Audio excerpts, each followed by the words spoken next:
Online Manipur YouTube channel असुएंबीरिबा ma'am पुनों पोम खना ताराम नोक्सरी हजिकुचरिबा मम्मी एसी Saikhom सुबोल्सकी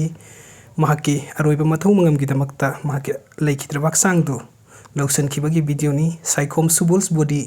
taken for last ride. Thousands gather and pay florid tribute to the great sound. He was killed in an alleged Kuki militants attack at Kadangbam area of Sekmai constituency in Phang West on Monday. अदुगा मथंगी update असना Churachandpur axis bank दगी कोटी करोड़ अहुम हेनबगी मालचांग लुट तौख्रे मे अहुम दगी हौदुना सथरकलिबा कंगलुक इरांग असिगी मनुंगदा चुराचांदपुर दा हांगबा तोंगान तोंगानबा बैंगी branching the लुट तौबगी थबुक लेप्तना सथरकली हाइरी प्रेसना फंगबा पाउना हाइरांग असि हौख्रो मतुंग मे मरी दगी एक्सिस बैंक चुराचांदपुर ब्रांच जाउना अतै बैंकिंग द थोंग लोनदुना लाइरखिबनी ngasi Axis bank Churachandpur branch असि थबुक तौनबा थोंग हांगदुक्तुना येंगलुबदा बैंक असि सखंगदबसिंग लुट तौख्रे हाइबसि खंगलखिबनी सखंगदबसिंग अदुना बैंक अदुगी ममांगी थोंगदा करिगुंबा अकाय अतु एमता थोखलमखिदे अदुबु बैंकी मनिंग थांगबा फक्लांग अदु होतोकलादुना लैरमखि मदुदगी चंगलगलगा बैंक अदु लुट तौखिबो ओइरमगनी हाइरी सखंगदबसिंग अदुना बैंक अदु लुट तौखिबा अदुदा सेल अमसुंग सना यावना पुन्ना लुपा कोटी अहुम लोंगी मालचांग हुरानख्रे हाइरी अदुबु होजिक बैंक असिगी ब्रांच मैनेजर लेतबना मरम ओइरगा बैंक असिदगी मालचांग कया यामना मांख्रबगे हाइबदुदि सबसाना खंगबा ngamdri हाइना बैंकी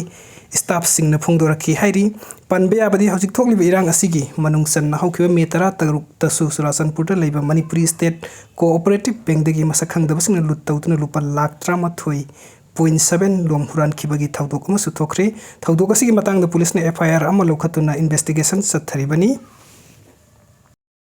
अदुगा मथंगी अपडेट असना बंकर लौथोखरबा मतुंग कुकी लाल हौबना लंदारकपदा अमा सिरे अमा सोगले इम्फाल वेस्ट डिस्ट्रिक्ट की मनुंग चनबा सिंगदादा ngarang numidang pung 8 lom tabadagi hauduna kuki lal hobasing afaw makali khulai kaya sijenatuna nongmai kapsinduna landarakpada khulngakpa maitai volunteer ama sire amana sok apan nangkhre hari leikidraba maitai volunteer adugi maming saikhom sanjit elais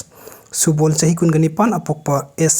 rocket kawi mahagudi pok asom laikai dagini adubu थौदोक अदुदा सोकलबा मियोय अदुना RIMS hospital द पुकतुना लाइकन नखरे हाइरी थौदोक थुफुंगदगी फंगबा पाउना हाइ ngarang नुंथिन पुंग मरी ग मखाइरम ताबदा सरकार की ऑर्डर अमगी मतुंग इन मणिपुर पुलिस कमांडो बीएसएफ अमदि तरेचुबा एआर गी अपुनबा टीम अमना सिंगदा एरिया द मैते सिंगना खुन ngakthoknaba sariba bunker sing sidokpagi thabuk chathaki hairi हाइरिबा बंकर सिंग अदु सिदोखरबा मतुंग नुमिदांग पुंग 8 लोम ताबदा इम्फाल वेस्ट अमसुंग कांगपोकपी डिस्ट्रिक्ट की लोनबदा लैरिबा सिंगदा पुलिस आउटपोस्ट की मनुंग चनबा खोम गेलजांग सिंगदा वाटर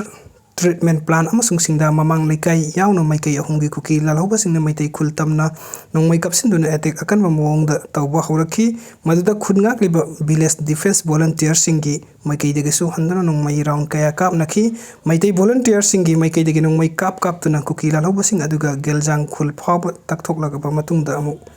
मखादा कुमथरखी नोंमै कापनबगी थौदोक अदु ngasi ayuk pung 10 rom ताबा फाव चथकी हाइरी नकलानिंदगी नोंमै कापनबा लेपख्रबा मतुंगदा साइकोम संजित एलाइ सुबोल यावरमदबदगी सिक्युरिटी यावनु मियामना थीनरकपदा गेलजांग खुल मनाक्तम हाकि असि बक्सांग ओइना लैरमबा थेंगनकी माक थीबा चटपा मतमदा कुकीलाल हौबसिंगना साजिललंबा बंकर कयासु थुगाइरमलगा माकि असि बक्सांग अदु मखादा पुरक्तुना कांगसु बाजार बोटम याम अमदि इमुंग मनुंग इकाई खुमना उत्तुना हाइकत लैकत तमकी हाइकत लैकत तंबा लोइरबा मतुंगदा पोस्टमार्टम एग्जामिनेशन की दमक माकी असी बक्सांग अदु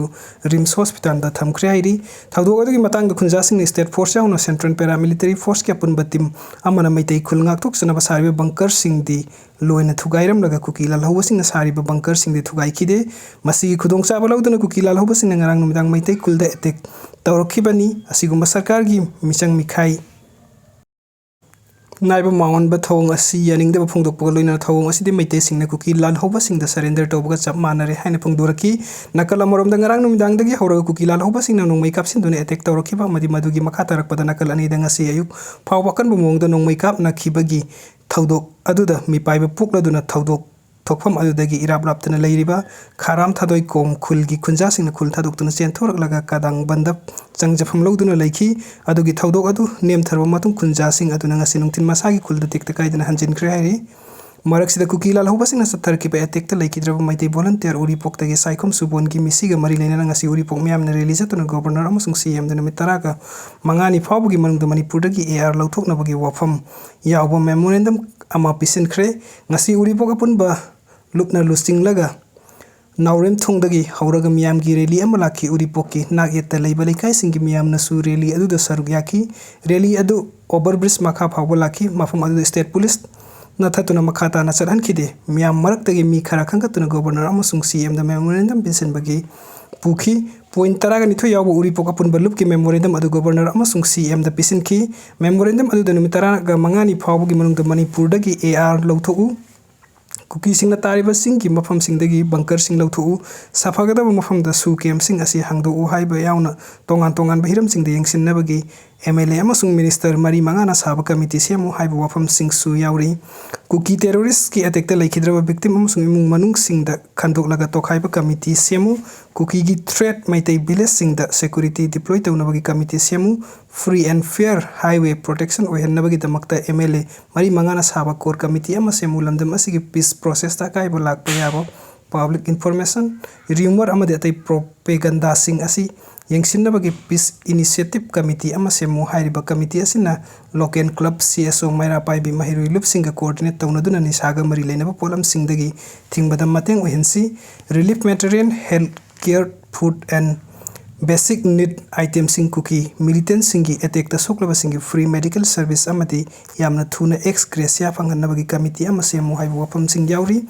memorandum asi manipur gi governor da pisin basat pada governor masa tileram da bana mahaki office ta pisin lamki memorandum asi mak CM birenda su pisin ki CM ki maikai dagi AR gi mohta paramilitary force atopa BSF kumba mahut chinna bagi process tauri sugi matang asina su monitoring committee da yengsinna ba khanghan kre hairi